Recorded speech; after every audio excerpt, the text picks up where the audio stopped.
Assalomu alaykum. Bugun sizlar bilan Word hujjatini rasm holatiga aylantirish mavzusini ko'rib chiqamiz. Buning uchun birinchi o'rinda PDF ga o'girib olamiz. Hujjatimizni ravoch tanlab olamiz. Hujjatimiz mana shu nom bilan saqlanib tursin va PDF holatiga o'tsin. Saqlanib qildik. Hujjatimiz mana PDF holatda saqlanib ravoch tilda.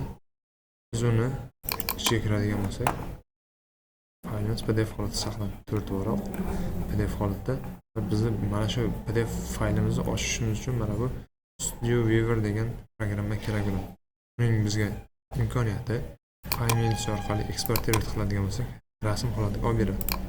Shunda biz JPEG format tanlab, o'zimizga kerakli format tanlab olamiz. Menga JPEG formati kerak edi va DPI bu formati tiniqroq formatda olishimiz uchun 300 yetarli. 600 kimgadir 600 bo'lsa 600 tanlashimiz mumkin. Va qayerni ko'rsatamiz, qayerga tushsin rasmlarimiz. Mana shu desktop papkaga tushyapti. Keyin bosadigan bo'lsa, menga 4 varaqni rasm holatiga olib beryapti. Bu 4 varaqni biz olib oldik va ularni endi Telegramdan kimgadir tashlashimiz mumkin.